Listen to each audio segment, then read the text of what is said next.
ખેડબ્રહ્માથી Ambaji highway પર આવેલ આગિયા ગામે દેશી માટલાઓનું થઈ રહેલું ધૂમ વેચાણ।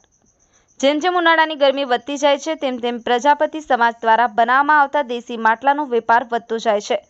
સાબરકાંઠા જિલ્લાના ખેડબ્રહ્મા તાલુકાના અંબાજી જતા હાઈવે પર આવેલ આગિયા ગામે ઠેર ઠેર રંગબેરંગી અને સાદા દેશી માટલાઓની હાટડીઓ જામી છે। અહીં આવતા જતા લોકો પુષ્કળ પ્રમાણમાં ખરીદી કરી રહ્યા છે। અત્યારના યુગમાં જ્યારે એલ્યુમિનિયમ જેવા વાસણોમાં પાણી પીવાથી લઈ અને રસોઈની સામગ્રીમાં ઉપયોગ થતો હોય છે, જેને લઈ પુષ્કળ પ્રમાણમાં રોગો થતા હોય છે, ત્યારે લોકોમાં દેશી માટલાઓ પ્રત્યે ખૂબ જ રસ વધી રહ્યો હોય તેવું લાગી રહ્યું છે। માટીના વાસણથી અનેક પ્રકારના રોગો મટી રહ્યા હોવાનું લોકો માની રહ્યા છે। અત્યારે લોકો પાણી પીવાથી લઈ સબ્જી બનાવવાના વાસણ, દેશી માટીના તવા વગેરેનો ઉપયોગ કરી રહ્યા છે। સ્થાનિક માટીના વાસણ બનાવવાવાળા કારીગરોનું કહ્યું છે કે જો અમને સરકારશ્રી દ્વારા હજુ પણ વધુ સુવિધાઓ આપવામાં આવે તો અમે પોસાય તેમ અને બે પૈસા કમાણી કરી શકીએ। Hasmukh Prajapati, i7 news Gujarati, Sabarkantha. Start.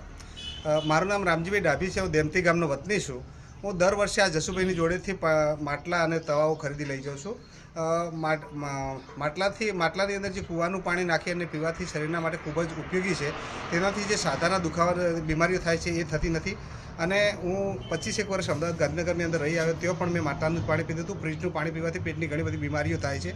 એટલે હું દરેકને સંદેશો એ જ આપવા માગી રહેલો છું કે અત્યારે જે આરોનું પાણી છે બંધ કરો અને માટલાનું પાણી પીવો, જેનાથી જે તમારી ગેસ થવાની છે કે એસિડિટી, જે ડાયાબિટીસ વગેરે જે થાય છે એ આનાથી બચી શકાય છે।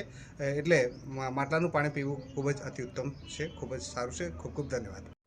હું પ્રજાપતિ જસુભાઈ ભીખાભાઈ આજ્ઞાનો વ્યક્તિ છું। વર્ષોથી માટલો બનાવું છું અને માટલો બનાવી વેચું છું અને બહાર છે અને ગામની અંદર જાય છે અને બાકીનો જો માલ ખૂટતો હોય તો બહારથી લાવીને પણ આપવો પડે છે અને ઉનાળાની ગરમીની અંદર બહારથી પણ પૂરો કરવો પડે છે અને માટલાના પાણીથી શરીરની તંદુરસ્તી રહે છે।